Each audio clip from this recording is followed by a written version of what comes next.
이거 검사해야 하는 두통인가? 자꾸 반복되고 일상이 흔들리는 분들, 지금부터 제가 실제로 먼저 보는 기준 7가지를 말씀드릴게요. 두통은 패턴이 중요합니다. 그 패턴이 깨졌다면 한 번 더 확인해 보는 것이 좋습니다. 오늘 영상이 두통을 겁으로만 보지 않고 기준과 루틴으로 정리하는 데 도움이 되셨으면 좋겠습니다.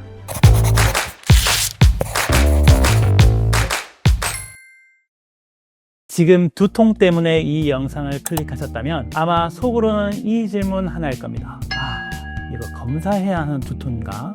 결론부터 말씀드리면 두통은 참아야 하나 보다 위험 신호가 있느냐가 먼저입니다. 그래서 오늘은 제가 진료실에서 실제로 먼저 확인하는 진료나 검사 상담이 필요한 기준 7가지를 딱 정리해드리고 그 다음에 반복되는 두통을 줄이는 루틴 역시 7가지 현실적으로 말씀드리겠습니다. 약 한 번 먹고 금방 가라앉는 두통이었다면 이 영상을 보시지 않았을 겁니다. 자꾸 반복되고 일상이 흔들리는 분들, 오늘 영상이 기준 잡는 데 도움이 될 겁니다.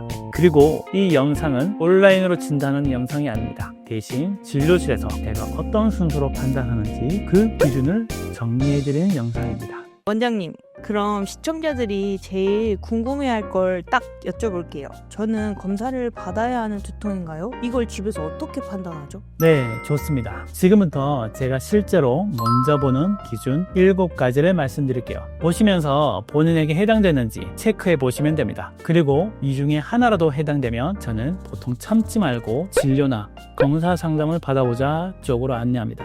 첫 번째, 갑자기 벼락처럼 시작하는 두통입니다. 순식간에 확 치고 올라오고 본인이 느끼기에 인생 최악의 정도의 강도라면 이건 그냥 버티는 두통이 아닙니다. 이럴 때는 좀 쉬면 낫겠지로 보기보다는 빨리 진료가 필요한 경우가 있습니다. 두 번째, 두통이랑 같이 신경학적 증상이 동반하는 경우입니다. 말이 어눌해진다라든가 얼굴 한쪽이 처진다라든가 한쪽 팔다리 힘이 빠진다라든가 감각이 뭔가 둔하다든가 아니면 한쪽 눈이 갑자기 안 보인다라든가 이런 증상이 같이 오면 두통 자체보다는 그 동반 증상이 더 중요할 때가 많습니다. 그럼 이런 경우에는 바로 병원에 가야 하는 거죠? 네, 이런 건 지켜보시기보다는 우선 평가가 필요하다고 보시는 게 안전합니다. 세 번째는 열이 나거나 목이 뻣뻣하거나 전신 컨디션이 확 무너지면서 오는 두통입니다. 물론 감기 때문에도 두통이 생길 수 있습니다. 하지만 감염이나 염증이 의심되는 신호가 같이 있으면 접근을 더 신중하게 해야 한다. 네 번째는 점점 심해지는 두통입니다. 하루하루 갈수록 더 심해지거나 원래 있던 두통도 이번 건 완전히 다른 두통이다 싶을 정도로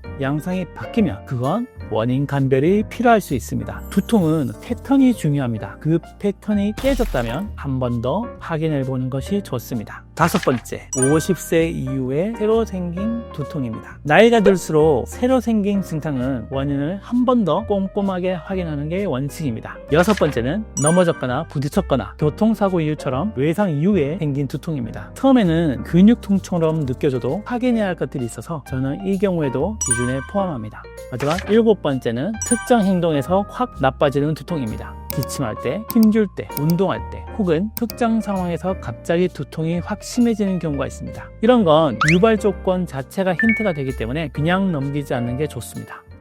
자, 여기까지가 병원 가야 하는 두통을 가려내기 위한 기준입니다. 정리하면 두통은 있다 없다가 아니라 위험 신호가 있느냐가 가장 중요합니다. 다만 이 7가지에 하나도 해당 안 된다고 해서 무조건 안전이라고 단정할 수는 없습니다.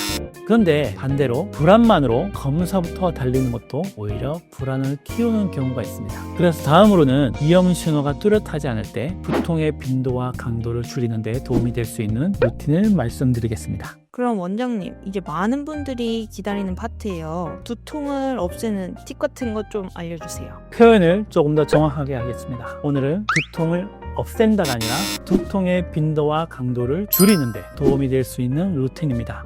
두통은 대부분 한 번으로 끝나는 문제가 아니라 패턴으로 간격마다 반복됩니다. 패턴은 생활 루틴에서 많이 걸립니다. 첫 번째는 수면입니다. 주중이든 주말이든 자고 일어나는 시간을 최대한 일정하게 맞춰보십시오. 주중엔 부족하고 주말에 몰아자는 패턴은 그 변화 자체가 두통을 자극하는 분들이 있습니다. 두 번째는 공복과 수분입니다. 아침을 거르고 점심까지 버티는 패턴, 그리고 물을 거의 안 마시는 패턴은 생각보다 흔합니다. 식사 리듬과 수분만 정리해도 두통이 덜해지는 분들이 있습니다. 세 번째는 카페인입니다.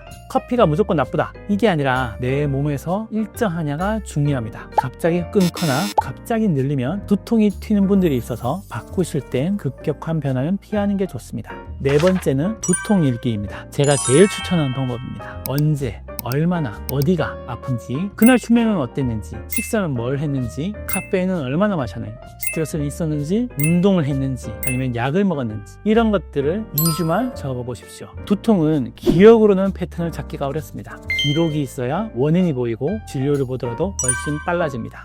2주만 해도 차이가 나나요? 네, 적어도 내 두통이 언제 올라오는지 감이 잡히기 시작합니다. 다섯 번째는 자극을 줄이는 겁니다. 두통이 올라올 때 밝은 화면을 계속 보거나 소리가 큰 환경에 계속 있으면 자극이 누적될 수 있습니다. 그래서 두통이 올 때 내가 쉬는 방식을 정해두는 게 좋습니다.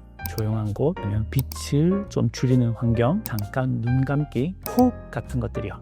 여섯 번째는 목과 어깨 긴장입니다. 두통 있는 분들 보면 어깨단 늘 올라가 있는 분들이 많습니다. 한 번에 오래 하려고 하지 말고 짧게라도 자주 풀어주는 게 오히려 도움이 되는 분들도 있습니다. 일곱 번째는 진통제 사용 빈도 점검입니다. 진통제는 필요할 때 도움이 됩니다. 그런데 너무 자주 반복되면 약 때문에 두통이 유지되는 경우도 있을 수 있습니다. 그래서 저는 한 달에 몇 번 드시는지부터 확인합니다. 횟수가 많다면 혼자 끊으려고 하기보다는 진료에서 조절 계획을 세우는 게 안전합니다. 오늘 이야기의 핵심을 한 줄로 정리하면 이겁니다. 두통이 오면 무조건 겁먹기 전에 위험신호 7가지로 먼저 분류하고, 위험신호가 뚜렷하지 않다면 루틴 7가지로 패턴을 줄여보는 것, 이게 제일 현실적인 흐름입니다. 그리고 두통 때문에 병원에 오실 때는 이 3가지만 물어보셔도 진료가 훨씬 좋아집니다. 첫 번째, 제 두통은 위험 신호가 있는 두통인가요? 둘째, 검사가 필요하다면 어떤 이유로 필요한가요?